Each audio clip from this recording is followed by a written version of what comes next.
friendship that'll never ever end.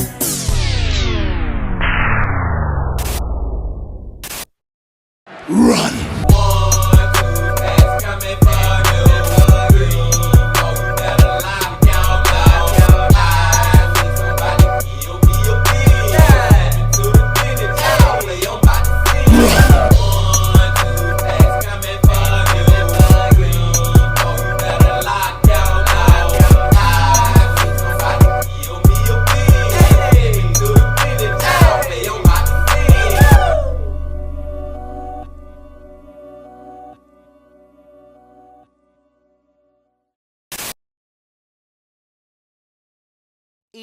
It's a beautiful day in the neighborhood.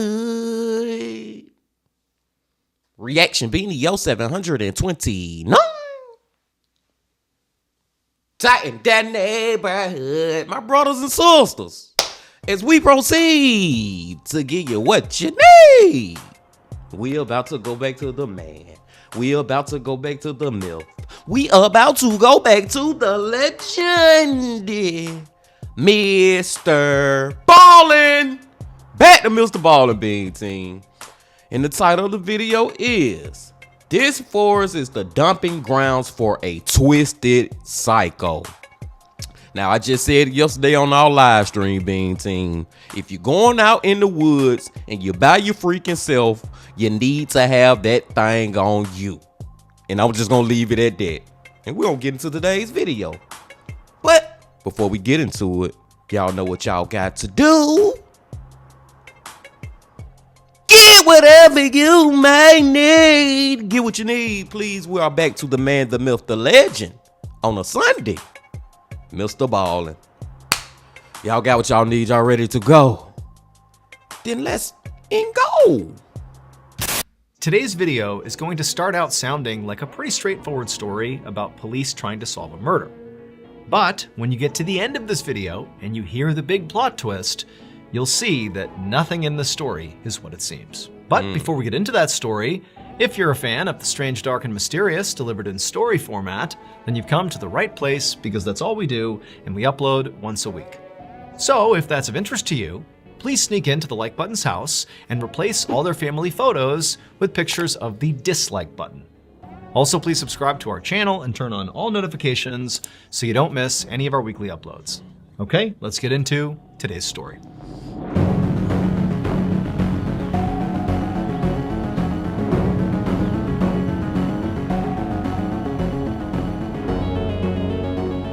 Balling. On the morning of August 30th, 2001, a middle-aged police sergeant named Alan McGregor drove with his partner, Officer Mark David, towards the Huron National Forest, which is a massive nature preserve in northern Michigan. The two of them were on the way to this forest to meet with a very unlikely detective, who McGregor believed might actually be the key to solving a case that had haunted him for the last 21 years. And that case was the disappearance of Cherita Thomas. Back in 1980, Cherita Thomas had been walking down the road located about 1 mile away from the police station where Sergeant McGregor worked, when she had gotten into the car with this older man who had come by to pick her up. And after getting in this car, she was never seen again. Based on various tips and clues, police were nearly certain that that older man who had picked Cherita up was a guy named Jimmy Nelson. And their theory was he had murdered Cherita shortly after picking her up, and then afterwards disposed of her body in a particular section of the Huron National Forest. But the problem was, the police did not have any actual evidence that supported this theory. Their case against Jimmy was entirely circumstantial. In fact, they didn't even know if Cherita had really been murdered, because for the last 20 plus years, they had searched that particular section of the Huron National Forest, they'd gotten the FBI involved, they had chased down every lead, yet still, they had not found Cherita's body. So they really didn't know what happened. But as Sergeant McGregor neared the forest, he hoped that today would be the day that all changed. He pulled up by the entrance of the Huron National Forest, and he and his partner got their first look at their unlikely detective they were here to meet. And this detective was a Doberman Pinscher mix with big floppy ears who was lying on the ground and panting and wagging his tail. His name was Eagle, and he didn't look like a stereotypical police dog because he wasn't a police dog. However, Eagle was the best crime scene sniffing dog in the entire world. His trainer, a 40-year-old woman named Sandra Anderson, was standing right beside him. Now, Sandra and Eagle were very famous in law enforcement circles, and so Sergeant McGregor and his partner were already well aware of their backstory. Sandra had actually adopted Eagle from a pound shortly before he likely would have been euthanized. And then after she adopted him, Sandra, who had made a career in teaching dogs how to sniff for cadavers, just sort of naturally on her off time, began training Eagle how to do it too. And amazingly, Eagle really took to it, better than police dogs did. Now, any good police cadaver dog could sniff out hidden objects and track a scent for miles, and Eagle could definitely do that. But also, Eagle could do things that the police cadaver dogs simply could not. Like he could smell blood that had been cleaned with bleach and also painted over. I mean, that's like a superpower. No dog could do that, but Eagle could. Hey, shout out to Eagle, man. Eagle do got super dog powers out here. And I'm hoping and praying, y'all, that Eagle is going to solve this murder that happened 21 years ago. So what the freak? Like, I know he got superpowers, but do he have the superpowers to pick up on a scent that was left in this forest 20 years ago? I hope so. Let's go, Eagle. Let's go. Forensic anthropologist who had come in contact with Eagle and seen what he could do firsthand said that, if a great cadaver dog was rated a 10 out of 10, well, Eagle was like a 20 out of 10. He was far and away the best of the best. And so Sergeant McGregor believed that if Cherita's body really was in that section of the Huron National Forest, well, Eagle would be able to find it. Sergeant McGregor was excited to see Eagle in action. But after he and his partner parked, they walked over and spent a minute, petting Eagle because Sandra said it was fine, and they gave him some pets, and Eagle really liked it, and he sort of rubbed up against them. But then at some point, Eagle just kind of stopped and looked towards the entrance of the National Forest, like he was ready to go. At which point Sandra said, okay, he's ready to work. So Sergeant McGregor and his partner followed behind Sandra and Eagle as they led the way into the forest towards the section where they had been told to search. And then once they reached that section, McGregor and his partner kind of stayed back on the fringes and just watched Eagle work. And it was incredible. Now, McGregor and his partner had seen police dogs work before, so they were familiar with basically the pace at which these dogs would find something, which often, it would take some time. But basically, as soon as they got to this clearing, they're watching Eagle and he's sort of walking around, sniffing, looking for something. But then suddenly he stopped, turned, and made a beeline towards this tree. And when he got there, he began pawing at the ground like he had found something. Sandra, his trainer, kneeled down next to him to see what Eagle had found, and she saw as he continued to dig that there was something in the ground. And so she called out to McGregor and his partner, and they came rushing over. And sure enough, Eagle had found a human bone fragment. Wow. To be clear, this dog only finds human bones. And so it's not like it would be able to find a chicken bone and think it was a human bone. Basically, if it found a bone, it's a human bone. McGregor and his partner were totally shocked here. I mean, they had really high hopes for the search, but to already be finding human remains in this particular section of the forest was revelatory. I mean, not only was it a big deal to find human remains here, but these could be Cheritas. This could be the key to unlocking this 2 decades old case. But Sandra, Eagle's trainer, did not seem shocked at all. This was pretty much par for the course. She smiled at the 2 investigators and kind of shrugged like, yep, this is what he does. She gave him a treat. And then Eagle got up and just continued searching the area. Okay, y'all, I think we're going to commercial. Hold on, because I got a crazy theory I got to throw out there.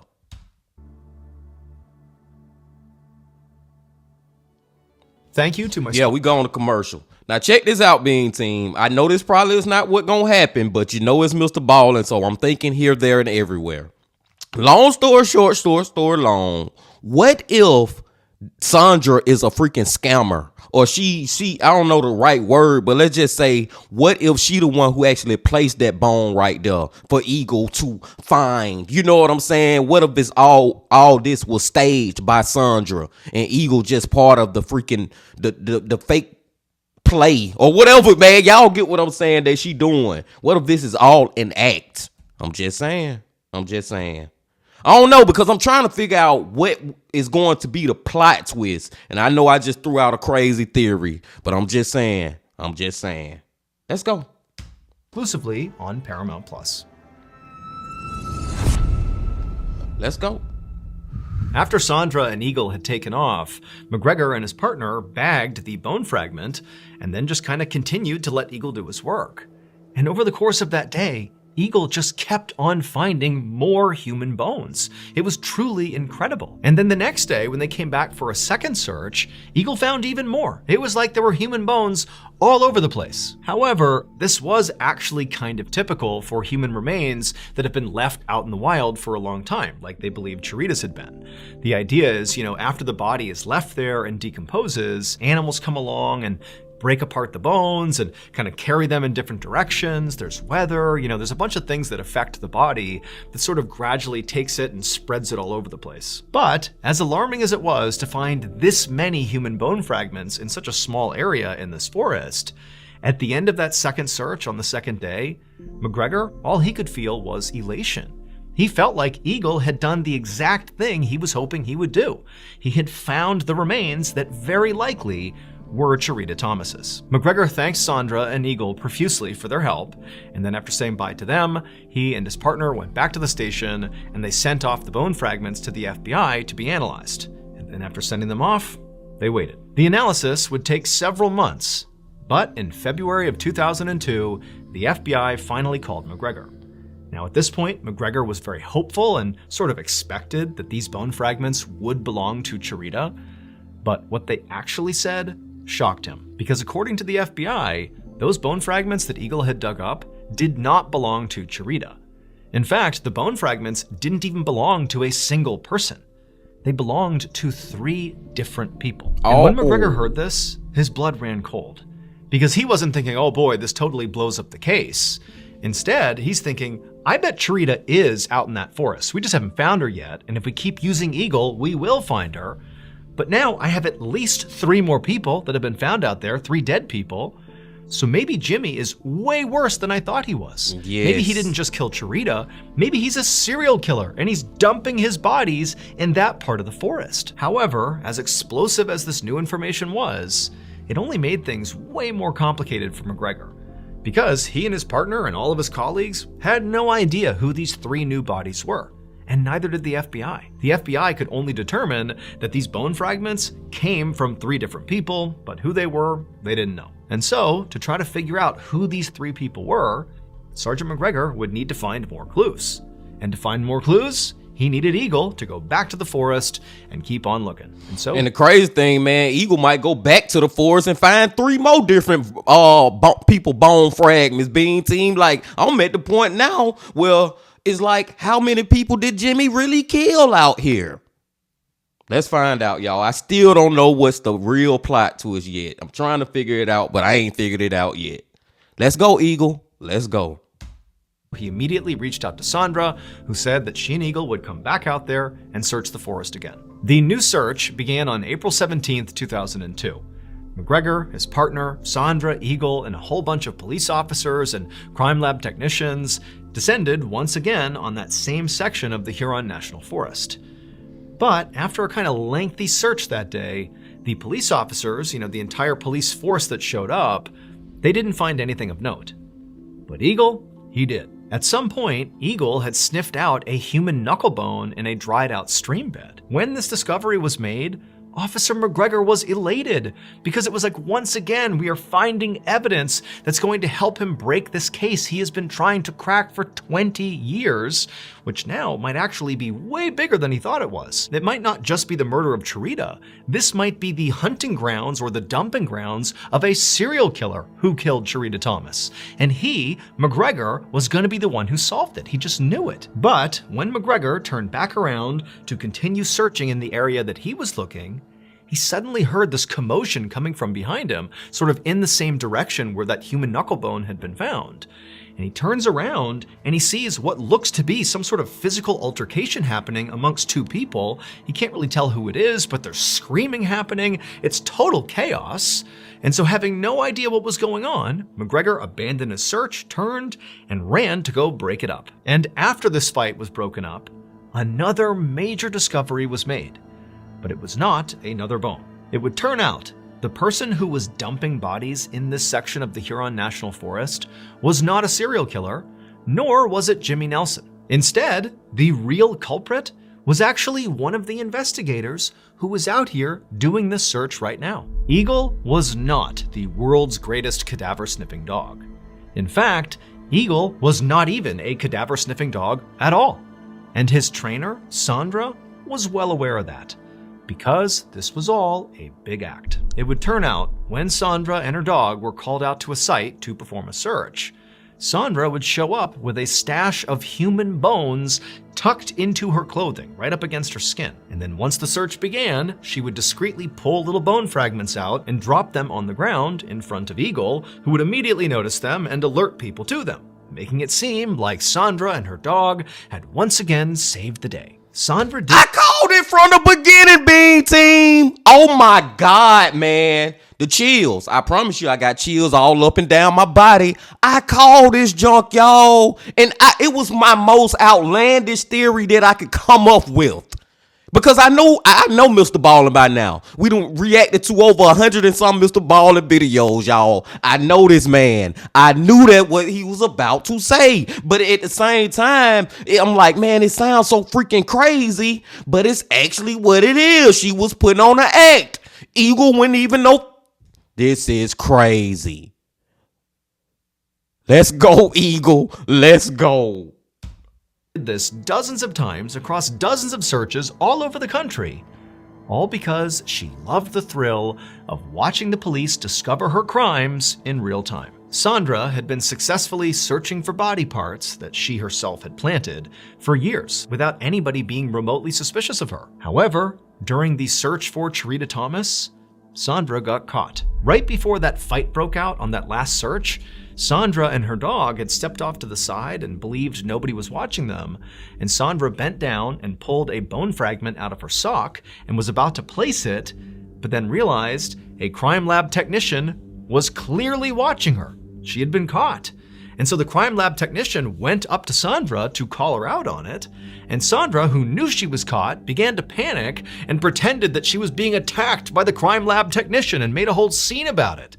That's what McGregor heard when he turned around and wondered if there was a fight going on. There was no fight. It was just Sandra, again, being caught red-handed. But as awful as Sandra's actions sound, she didn't actually kill anyone. Instead, during her years-long run of fraudulent searching, she had been stealing pieces of medical center cadavers and using those. Sandra ultimately pleaded guilty to multiple felonies, including falsifying evidence and obstruction of justice, and so she was sentenced to 21 months in prison. After she was caught, the FBI had to go back and reevaluate 50 murder cases that Sandra and Eagle had been involved in. Luckily though, during this examination, they discovered that in all of these cases, they did not hinge on evidence that Sandra had found, and so there were no convictions that were overturned. As for Jimmy Nelson, he was eventually convicted of Cherita's murder. However, his conviction was overturned.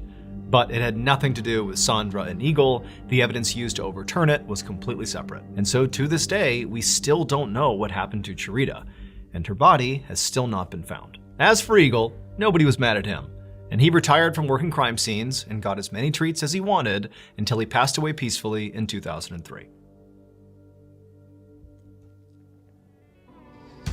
Man, Bean Team. First of all, rest in peace to Cherita. I wish and hope, but this was in 2001. It was 21 years. It happened in 1980. That's when she went missing. So how many years have that been, Bean Team? 45 years? Oh my God, man. It's getting to the point where I don't even know if she will ever be freaking her case would be solved. You know what I'm saying? But I still got hope, and rest in peace to her. And maybe it was Jimmy, but Jimmy didn't even end up getting convicted for it. So it's just like, then, oh my God. Then it's like, I'm pretty sure whoever was working on the case in 2001 probably ain't working on it no more. I would assume. I don't know, Bean Team. It just messed up. But let's talk about Sandra, man. Sandra is crazy for doing that, man. And I just was thinking about it, y'all. I'm like, man, maybe this lady is faking this whole ish with this damn dog. You know what I'm saying? Acting like Eagle is a super dog out here. Like, it's just crazy, man, that she would do that for no freaking reason other than for the thrill of it. But like Mr. Ballen said, ain't nobody mad at Eagle. Eagle just being a freaking dog. You know what I'm saying? Being a loyal dog to his owner. And his owner is using him for some stupid ish. Long story short, short story long. Let's go, Eagle. Let's freaking go. And I digress. I'm gonna let y'all go, Bean Team. This was a quick one today from Mr. Ballen. I appreciate y'all coming on back as always. And before you leave, just please hit that like button, comment, subscribe, and do all that if you ain't did that yet. And remember this: love, peace, and happiness. Stay safe. Don't stop. Keep going. Yeah.